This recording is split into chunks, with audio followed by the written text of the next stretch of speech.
What's good, people? This is Hino 7, hip hop producer, and this easy beat making technique saved my mental health as it pertains to music production. I know I'm not the only one out there that has all these ideas in my mind, and I want to just get them out. So that led me to hip hop production. I've been doing this since I was 13 years old, and I had all these crazy dope ideas in my mind. I just couldn't get them out, so I just started making beats to get them out. Well, the problem is, anybody that's tried to do music before understands, one, how costly it can be, two, how hard it is to learn all the technical skills. And it's like, all you want to do is make music and be creative, right? But at the same time, you gotta worry about quantizing your beats, you gotta worry about mixing, mastering, right? All of the engineering aspects. Not to mention using the right software, right? Using the right software can be very expensive. So I want to take away all of the price problems, I want to take away all of the technical problems. I just want to take it right back to the root of why I decided to get into music in the first place. And that's just creating. So all you need to do this is YouTube and a drum break. It's that simple, it really is. I challenge you after this video to get into it yourself and try it out. I'm telling you, it's all on you. Don't worry about the technicalities of it. Don't worry about if it's gonna sound dope to anybody else. If you had the urge ever in your life to make dope music, how about jam out like I'm about to do? Try this method out. It's very easy. So real quick, I'm gonna show y'all everything you need to get this started. So I have two different channels that I use, primarily on YouTube, to find soul samples. It can be abstract prog rock, it can be bossa nova, it doesn't matter. If it's a vibe you're going for, go for it. I have Andre Navarro 2, dope channel full of historical dope music. And then one I've been using lately is Music for Empty Rooms. They have playlists of all kinds of dope music on there, from all types of old style music from different countries, and all that is dope. Then all you want to do, go to YouTube, or if you already have a beat making production software like I do, you can just take a drum break that you downloaded off the internet, a classic one, or you can make your own like I do when you create. And then all you want to do is just play it in the background. Pull up YouTube, go through the sounds, and find something you like. Just keep looping it over and over again. So how that works is every YouTube video is broke up into equal parts. There's 10 keys at the top, 1 through 0, and they are all broke up into even parts of 10. So all of those really mimic using an MPC. Whereas you press a button, it creates a sound. You press another button, it creates a sound, and it stops. And you can just chop it up like that. So all you have to do, get the drum break playing in the background, and then after that, just play between the keys on note. What I'm gonna do is I'm gonna take a classic drum break, I'm gonna put it at 150 BPM, and then I'm just gonna go through the videos. And if I hear sounds I like, then I just start playing. All right, disclaimer with this. Some of the music that you use on YouTube may have royalties or maybe copyright. So with that case, this is just a jam session, and you gotta worry about being perfect. You ain't gotta worry about licensing, anything like that. This is just you vibing out, having fun by yourself. So with that being said, you cannot claim these beats as your own if there are still royalties on that beat. Make sure you do everything the right legal way. But other than that, let's just have some fun, get into this jam session with me, and then afterwards I challenge you to do the same with me. All right? And before we start anything, we take a drink of that Four Loko. Let's get it. Without further ado, let's take off in this bitch.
Surprised at how that beat came out. Yeah, that was fun, bro. We get this crazy surprise. Damn, I didn't know how to take a time into this. It's like a Zelda joint. What's the cover type joint?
toes.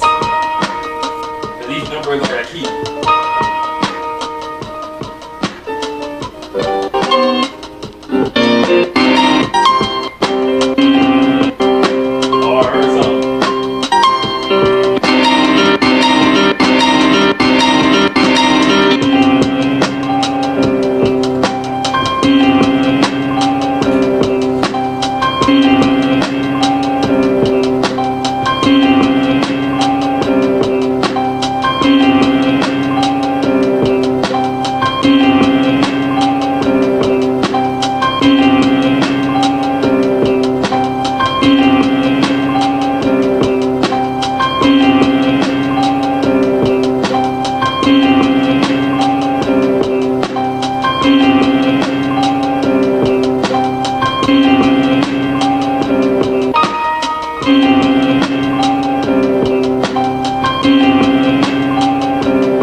That's all it is. Get out there, create, have fun. Most importantly, keep it simple.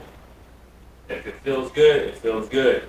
Without further ado, let's take off in this bitch. Love y'all.